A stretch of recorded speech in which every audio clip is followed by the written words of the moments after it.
माझे आई वडील ना खूप लिबरल होते. माझे वडील डॉक्टर होते, आई बँकेमध्ये होती, तिने नर्सिंग पण केलं होतं. त्यांनी आम्हाला एक गोष्ट सांगितली, आम्ही 3 बहीण. आज ना आम्ही स्वतःचे विचार समोर मांडू शकतो की आम्ही we can stand for our selves ना. कारण त्यांनी आम्हाला सांगितलं तुम्ही काही करा, जगात काही करा, पण जे कराल ना ते मनापासून करा आणि तुम्ही स्वतःसाठी उभं राहायला शिका आणि राईट टू एक्सप्रेस, की तुम्ही दबून जाऊ नका. हे मी कसं करू, रात्रीची तुमची झोप शांतपणे लागली पाहिजे, असं मला आईवडिलांनी शिकवलं. की त्यांनी आम्हाला कधीच अडवलं नाही गं. म्हणजे माझ्या बाबांना हे ॲक्टिंग वगैरे फार काही रुचलं नव्हतं सुरुवातीला मी करायला घेतलं तेव्हा. पण त्यांना जेव्हा लक्षात आलं की ही जे काही करते ना ते मनापासून करते, हिला आवडतंय आणि त्यात एक्सेल करते, त्यांनी मला कधीच अडवलं नाही. माझ्या समोर माझं कौतुक नाही केलं, पण माझ्या मागे फार अभिमानाने सांगायचं की माझी मुलगी आहे. आणि आज ना मिस करते मी माझ्या आईवडिलांना, की जेव्हा देण्याची वेळ आली ना आता, तेव्हा नाहीच आहेत ते.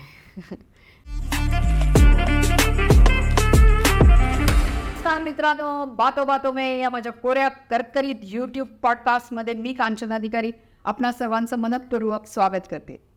मंडळी, आज आपल्याला भेटायला असं एक व्यक्तिमत्व आलेलं आहे की जे बेबाक बिनधास्त असं आहे, परंतु ॲट द सेम टाइम जिचे पाय जमिनीवरती आहेत आणि डोक्यामध्ये तितके सुंदर विचारही आहेत.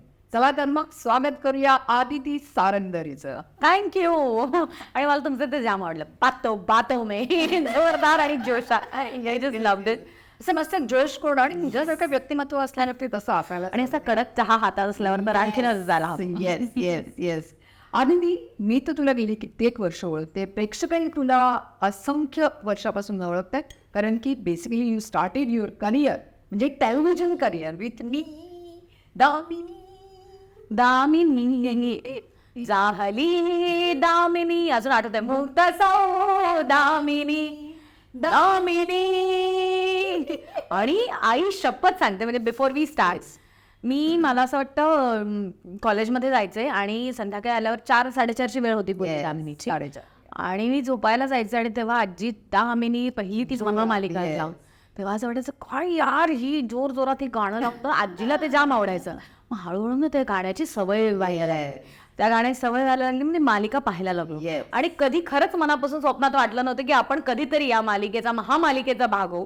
पण थँक्स टू यू. आणि मजा ती कामही मस्तच केलेलं होतंच, त्याबद्दल काहीच वाद नाही. मला वाटतं वंदना माझ्यासारखं होतं ना कॅरेक्टर, साध्या सरळ सिंपल निरागस मुलीचं कॅरेक्टर होतं, जे मला मनापासून मी तशीच आहे. वाईट नाही, नो नो नो नो, कन्व्हिक्शनच नाही ना माझ्या ती तुझी पर्सनॅलिटी आहे. तुला माहिती का, एखाद्या खळाळत्या पाण्याला जर सांगितलं अरे तू संत वा, तर ते नाही होऊ शकत. डिप्रेशन मध्ये जाईल जरा पाणी गेलं फाटेल त्याचं पाणी. त्यामुळे तुझी जी पर्सनॅलिटी आहे जी सुंदर आहे, आणि मी खरं सांगू का, जे असं खळाळतं व्यक्तिमत्व असतं ना ते सच्च असतं. सो तू खरी आहेस, इथे खरी आहेस एकदम तू. थँक्यू. तुझी वादळवाट पण तितकीच गाजली मस्तपैकी. त्याच्यानंतरही तुझ्या 2 सिरियल आल्या. येस, लक्ष आणि प्रतिम गाजली. येस. आणि तुझं हम बने तुम बने, येऊ कशी तशी मी नांदायला, असंख्य मालिका तुझ्या नावात आहेत. म्हणजे खूप. मी मगाशी बोलता बोलता तर सांगितलं होतं वंदना तर तुझ्या बरोबर आहे, तिला दादा म्हणते. हे बंधू मावशी होती आणि मला आवर्जून सांगायचं की नकळत तिने खूप छान संस्कार केलेत माझ्यावर. सुरुवातीलाच पहिलीच मालिका असताना महेश आमचा डिरेक्टर होता आणि तेव्हा तुम्ही यायचाच सेट. सो एका साईडला मी पण डिरेक्शन करायचं. येस, आणि लिखाणामध्ये सुद्धा तुमचं तेव्हा खूपच लक्ष असायचं. सो डायलॉग्स पाठ करायचे आणि इतकं सुंदर, पूर्वीच्या सिरियल्स इतक्या सुंदर लिहिलेल्या असायचे की ते वाक्य बदलाविषयी वाटायचे. आणि नवीन आलेले कलाकार म्हणून मी ते आहे तसं पाठ करायचे, लक्षात ठेवायचे. पण ना ते विसरायला व्हायचं माहिती. कॅमेरा बघितला की तत्त पप्प फेफे उडायची. आणि एवढं सुंदर रिहर्सल केली होती वंदू मावशी बरोबर. 2-3-4 वेळा रिहर्सल बिचारीला मी करायला लावायचे. आणि आयत्या वेळेला मी आपलीहून जायचं ना, तर तिने मला एक इतकं छान सांगितलं होतं की कॅमेरा म्हणजे ना तुझ्यासमोरचं एक कॅरेक्टर आहे असं समज, आणि तू त्याच्याशी बोल आणि तू व्यक्त होत ना कॅमेरा म्हणून, फक्त तो तुझ्याशी रिॲक्ट होणार नाही एवढं लक्षात ठेव. तुला फक्त त्याला सांगायचं आहे तुझ्या मनातलं, आणि जे काही आहे ना खरं खरं तुला शेअर करायचं आहे असं समज. आणि कॅमेऱ्यात बघ आणि तुझे डायलॉग्स असे म्हणतो. आणि then it was a cake walk. मला असं वाटतं माझा कॉन्फिडन्स इतका वाढला ना की मी त्या कॅमेराला जे घाबरायचे की हा एक अनोळखी माणूस म्हणून माझ्यासमोर उभा राहायला लागलेला तो मित्र झाला. फॅन्टॅस्टिक. माझ्या परफॉर्मन्सचा एक भाग झाला तो. आणि देन उलट असं व्हायला लागलं की कॅमेरा ऑन केल्यावरती आणखीन काय काय सुचायला लागले. So I thank her, I owe her for this whole journey. तुझ्या या करिअरची सुरुवात झाली निशिकांत कामत सारख्या एक अप्रतिम दिग्दर्शकाच्या हाताखाली आणि that time even in Ruia college. हो, मी मंगेश सातपुतेने माझी पहिली एकांकिका दिग्दर्शित केली होती, अगं अगं डिग्री. शिक्षकांवर भाष्य करणारी एक ब्लॅक कॉमेडी होती. युथ फेस्टिवलला ती पहिली आली होती, बक्षीस मिळालं होतं. तिथून सुरुवात झाली. मग मंजुळा निशिकांत कामतने डायरेक्ट केली होती. स्प्लिट पर्सनॅलिटी वर आधारित ती एकांकिका होती. बक्षीस सगळी बक्षिसं मिळाली होती त्या वर्षीची. आणि ज्या मुलीला स्टेजवर धड 2 पायावर उभं राहता येत नाही, तिला अचानक सगळी बक्षिसं मिळाल्यावर थोडीशी हवाई गेली होती डोक्यात. शाळेमध्ये काही म्हणजे गेलं होतंस का? नाही, अच्छा, चेहराच सांगतोय. हा, शाळेमध्ये मी काय करायचं हा माझा आता मला आठवतच नाही मी काय करायचं शाळेमध्ये. How was you in academically मी एका हुशार फॅमिलीतली एक हुशार मुलगी होते, पण हुशारी माझी ना कंडिशनल होती. म्हणजे ना मला लिहायला खूप कंटाळा. बऱ्याचशा गोष्टीचा तुला कंटाळा आहे खरं. हो, मगाशी मला सांगितलं बरं खा तर म्हणाली मला चावायचा कंटाळा. कोण एवढी चपाती चावत बसेल. चावायचं ती मिक्सर मध्ये घालायची आणि मी ऍपल खाल्ला ना चावून चावून यायच्या आधी. अच्छा. त्यानंतर बनाना खाल्लं चावून चावून. एवढी प्रेमाने दिले ते पोहे खाल्ले चावून चावून.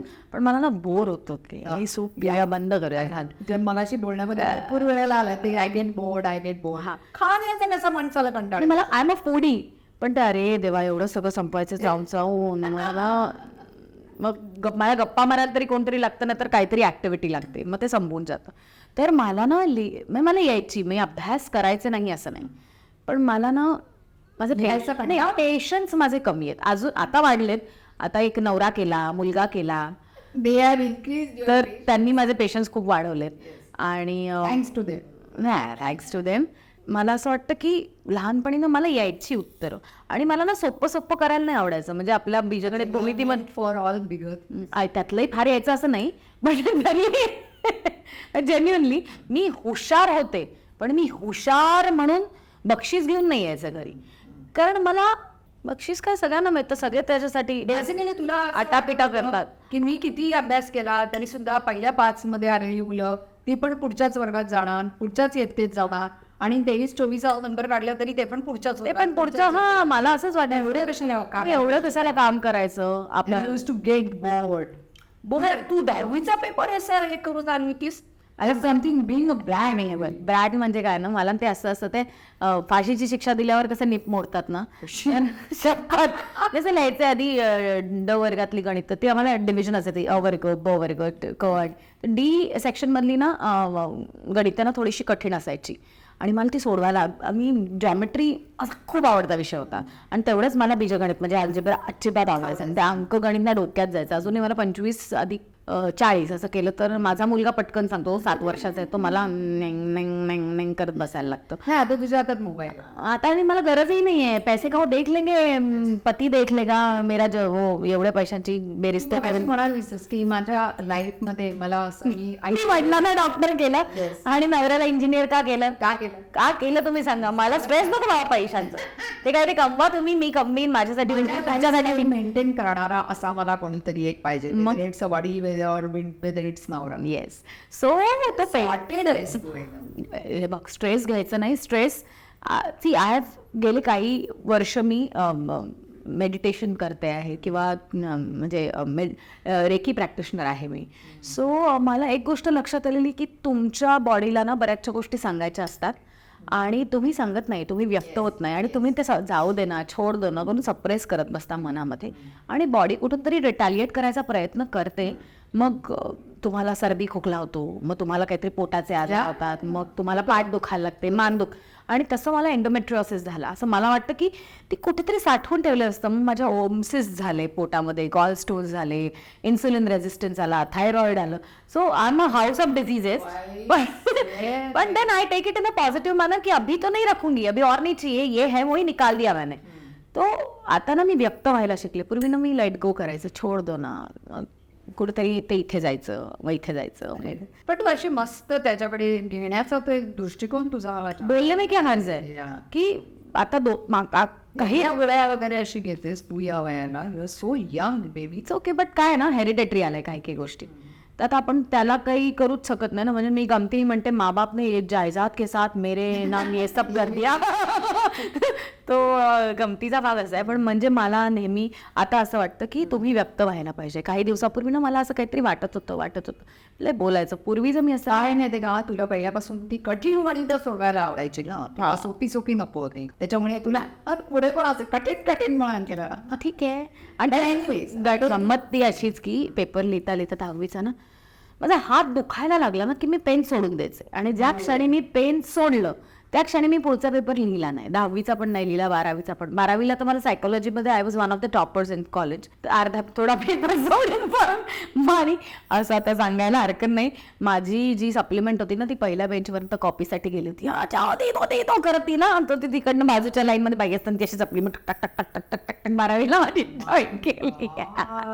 आणि तुम्हाला बघायचं म्हणालीस की मला ते 65 एक मिळायचं ते आउट ऑफ 70 मिळायचे कारण की 30% पेपर तू एवढं लिहायचंच नाही पेपर. बट मी तेच म्हटलं ना नाही तर मला कंटाळा यायचा. कोण एवढं लिहित बसेल. अरे बापरे हे सगळं येतंय ते समोरच्या व्यक्तीला मी कशाला सांगायला जाऊ. मला येतंय I am happy with my self. पण हे सगळं आई वडिलांना तर सांगायचीच आणि दे यूज टू से. माझे आई वडील ना खूप लिबरल होते. माझे वडील डॉक्टर होते, आई बँकेमध्ये होती, तिने नर्सिंग पण केलं होतं. त्यांनी आम्हाला एक गोष्ट सांगितली, आम्ही 3 बहीण. आज ना आम्ही स्वतःचे विचार समोर मांडू शकतो की आम्ही we can stand for our selves ना. कारण त्यांनी आम्हाला सांगितलं तुम्ही काही करा, जगात काही करा, पण जे कराल ना ते मनापासून करा आणि तुम्ही स्वतःसाठी उभं राहायला शिका. आणि राईट टू एक्सप्रेस की तुम्ही दबून जाऊ नका. हे मी कसं करू. रात्रीची तुमची झोप शांतपणे लागली पाहिजे असं मला आईवडिलांनी शिकवलं. की त्यांनी आम्हाला कधीच अडवलं नाही गं. म्हणजे माझ्या बाबांना हे ॲक्टिंग वगैरे फार काही रुचलं नव्हतं सुरुवातीला मी करायला घेतलं तेव्हा. पण त्यांना जेव्हा लक्षात आलं की ही जे काही करते ना ते मनापासून करते, हिला आवडतंय आणि त्यात एक्सेल करते, त्यांनी मला कधीच अडवलं नाही. माझ्या समोर माझं कौतुक नाही केलं पण माझ्या मागे फार अभिमानाने सांगायचं की माझी मुलगी आहे. आणि आज ना मिस करते मी माझ्या आईवडिलांना की जेव्हा देण्याची वेळ आली ना आता तेव्हा नाहीच आहेत ते. So I really miss them. की घेण्याची वेळ होती ना तेव्हा ते असे उभे टाकले होते दोघेही आमच्या 3ही मुलींसाठी. आणि रिअली आता तर मी खरंच म्हणजे माझ्याकडे काम करणाऱ्या मुली असतात, मावशी असतात, त्यांना मी माझ्या आईला केलं असतं ना ते सगळं करते. सो आय थिंक माझा फाइंड दॅट हार्ट मी मिळते खरंच खूप. हे तुझा मला एक किस्सा आठवतोय. तुला आठवतं ना आपण अमेरिकेला असताना न्यू जर्सीला मला वाटतं विश्व नाट्य संमेलन आणि त्याच्यामध्ये तू आणि मी आपण दोघी रूम शेअर केलेली होती. आणि तुझं फ्लाईट होतं आणि मी अगदी खाली असेच मला माहिती होतं माझं फ्लाईट कधी येते. मी खाली गेले सगळेजण आपापल्या बॅगा घेऊन येते वगैरे आणि एखादी लिस्ट वाचायला घेतली. मला वाटतं पुष्कर श्रोत्री होता का कोण होतं मला माहिती नाही. आणि त्यांनी लिस्ट वाचली आणि त्याच्यामध्ये तिचं नाव विचार. तर मी म्हटलं अरे ती माझी रूम पार्टनर आहे आणि ती वरती झोपी आहे. म्हणजे I literally washed brad girl. I literally rash morning तुझे तुला आवडत आहे तुझी बॅग बिग सगळं तसंच पसरलं होतं, तसंच कोमललं त्यांनी एवढं शॉपिंग केलं होतं. आणि एक मिनिट त्यातलं एक पुस्तक अजूनही तुमच्याकडे आहे मला माहिती. येस मी त्या पुस्तकाचं नाव David wears Prada. David wears Prada. आणि मी म्हटलं की सो स्वीट. आणि मी म्हटलं फ्लाईटमध्ये आपण ते वाचूया म्हणून ते वरती ठेवलं होतं आणि बॅग घातली आणि ते विसरलं. अरे पण because of that at least you got your flight you would have missed it. No. पण तसं काय तुला असं काय वाटलं नाही. I am a devil, I still wear Prada. बातो में या इतक्या सुंदर कांचनताईच्या कार्यक्रमात तिने मला बोलवलं. Thank you so much. लाईक करा, शेअर करा आणि सबस्क्राईब करा.